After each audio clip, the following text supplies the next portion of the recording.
So hi guys, welcome back to my YouTube channel. Guys, अपन ने last video में dimensions के बारे में डिस्कस किया था, जिसमें अपन ने सारी जो रेखीय गति होती है उसके जितने भी भौतिक राशियाँ हैं लगभग सारी कवर कर ली थी। आज अपन घूर्णन गति की भौतिक राशि जो फिज़िकल क्वांटिटीज़ होती हैं उनके बारे में डिस्कस करने जा रहे हैं। तो चलिए वीडियो को शुरू करते हैं। फर्स्ट अपने पास आता है एंगुलर पोजीशन, कोणीय स्थिति, जिसको अपन डिनोट करते हैं थीटा से। थीटा जो कि कोण होता है, इसे आप कोण कह सकते हैं, कोणीय स्थिति कह सकते हैं, कोणीय विस्थापन कह सकते हैं। इसकी जो अपन छोटी क्लासों से फॉर्मूला पढ़ते आ रहे हैं वो होता है चाप की लंबाई बटा त्रिज्या। तो चाप होता क्या है, बेसिकली लंबाई होती है जो होता है एल, एंड त्रिज्या जो होती है वो होती है आर। तो एल अपॉन आर दोनों हैं क्या, लंबाई यहाँ है, एल लेंथ है, तो एल की भी मीटर होगी और आर की भी मीटर होगी।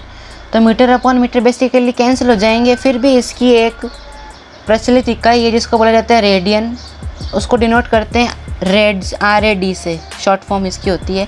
और विमा इसकी कुछ नहीं होती, डायमेंशन लेस है ये। नेक्स्ट आता है अपने पास एंगुलर वेलोसिटी, कोणीय वेग। इसको अपन ओमेगा से लिखते हैं। ये गाइस W नहीं, ये ओमेगा है।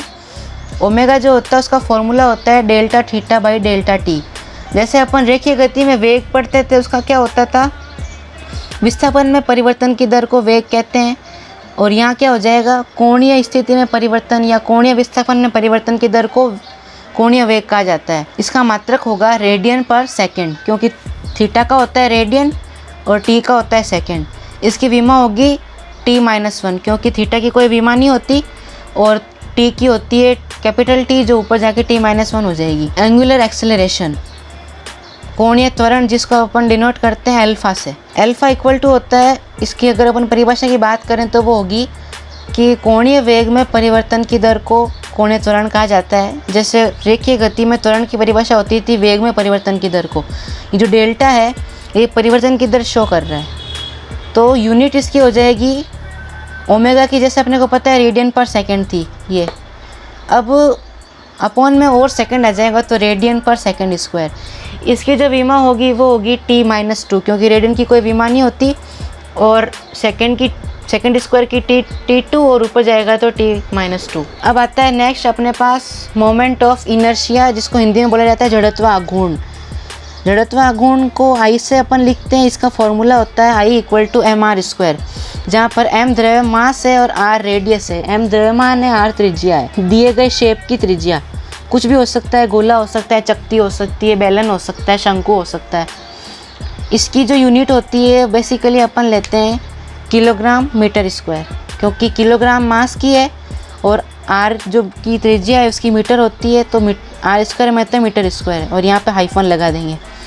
विमा होगी इसकी, मास दिया हुआ है m1, मीटर की हो जाएगी L2। अब अपने पास नेक्स्ट आता है टॉर्क, जिसको बोला जाता है बल आघूर्ण। इसको अपन डिनोट करते हैं टाउ से, TAU टाउ। तो इसका फॉर्मूला होता है वो होता है I अल्फ़ा। I जो है वो मोमेंट ऑफ इनर्शिया है, जड़त्व आघूर्ण है, एंड अल्फ़ा जो है वो है कोणीय त्वरण। तो इसकी यूनिट हो जाएगी न्यूटन मीटर। ऐसे अपन इसको कार्य की तरह लेते हैं, जो वर्क अपन ने पढ़ा था। तो वर्क की जो यूनिट होती है वो होती है न्यूटन मीटर, और इसकी विमा भी कार्य के समान होगी m1L2 T-2। यह आपको याद करना है, या आप इससे भी बना सकते हैं, बट इसमें आपको अल्फ़ा में रेडियन को हटाना होगा, बस यही चेंज होगा, रेडियन नहीं आएगा इसमें।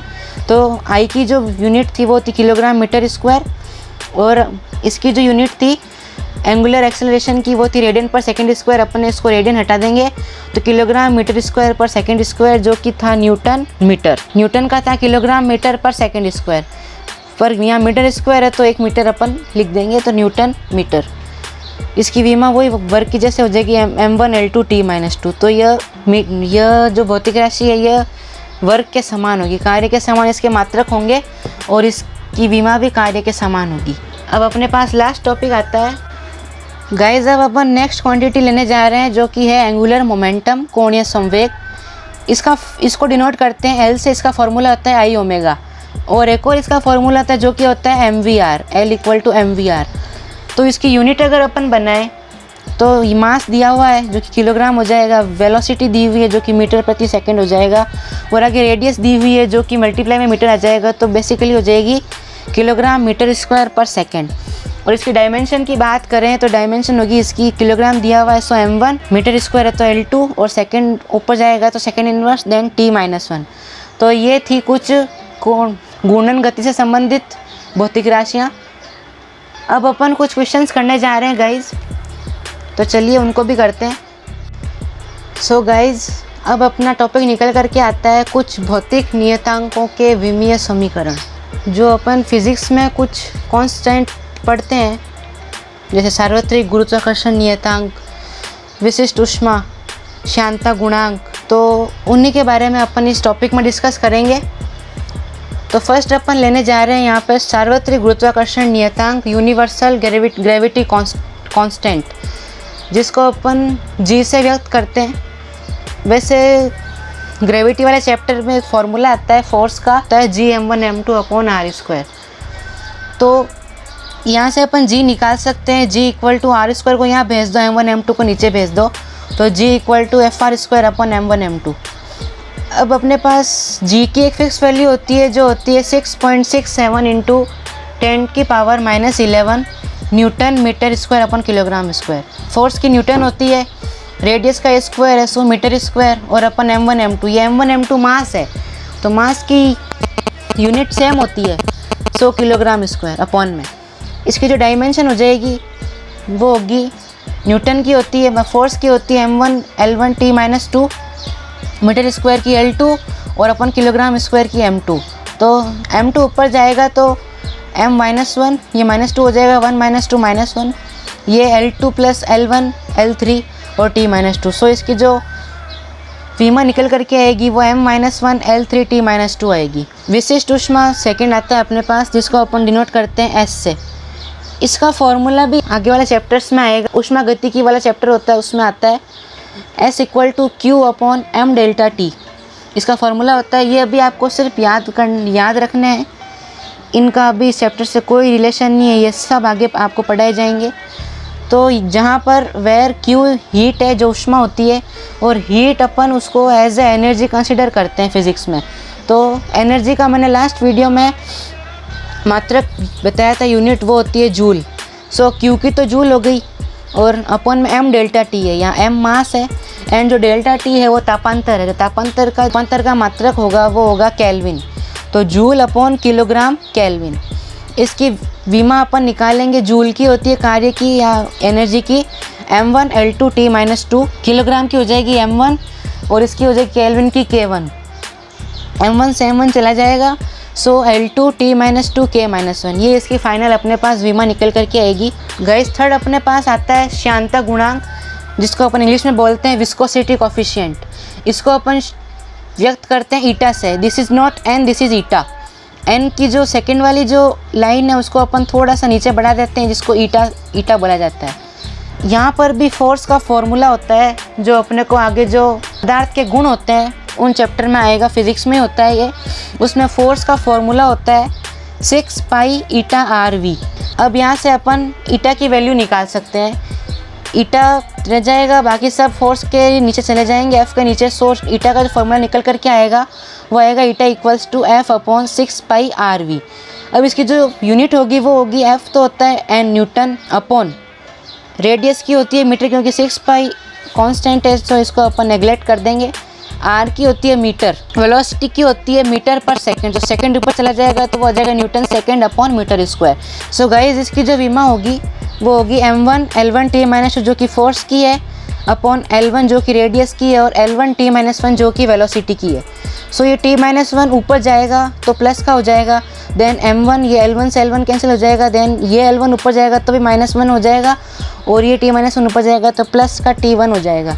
तो फाइनली अपने पास विमा निकल करके आएगी m1 L-1 और -2 + 1 -1। m1 L-1 t-1 अपने पास विस्कोसिटी कोफिशिएंट की विमा निकल करके आ गई। तो गाइज़ इसको अपने को याद करने की ज़रूरत नहीं, अपने को फोर्स की डायमेंशन याद करनी है, रेडियस की याद करनी है, एंड वेलोसिटी की याद करनी है। ये अपन इसको सॉल्व करके भी निकाल सकते हैं। आई होप आपको ये चीज़ समझ में आई होगी। सो गाइज़ आप देख सकते हैं ये अपन ने नेक्स्ट क्वांटिटी ली है प्लैंक नियतांक, प्लैंक्स कांस्टेंट, जो कि फिज़िक्स में भी आता है और केमिस्ट्री में भी एटॉमिक स्ट्रक्चर में काम आता है। तो प्लैंक एक साइंटिस्ट का नाम था, उसने प्लैंक का क्वांटम सिद्धांत दिया था, जिसके थ्रू अपने को एनर्जी का फॉर्मूला डिराइव हुआ था, जो है E=h²। यहाँ पर h प्लैंक नियतांक था। प्लैंक ने ये बताया था कि E समानुपाती होता है आवृत्ति के। मैं ज़्यादा डीप में नहीं जाऊँगा क्योंकि ये आगे जाकर के टॉपिक्स में आएगा, केमिस्ट्री में भी आप लोग पढ़ेंगे। सो E=h फार्मूला निकल करके आता है।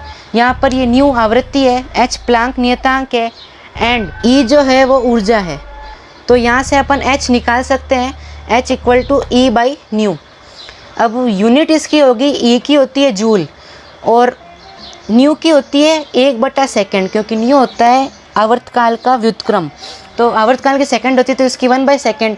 सेकंड को अपन उल्टा करके लिखें तो ये हो जाएगा जूल सेकंड। विमा इसकी होगी, ऊर्जा की होती है कार्य के बराबर m1L2T-2 एंड सेकंड की होती है T1। सो विमा हो जाएगी इसकी m1L2T-1।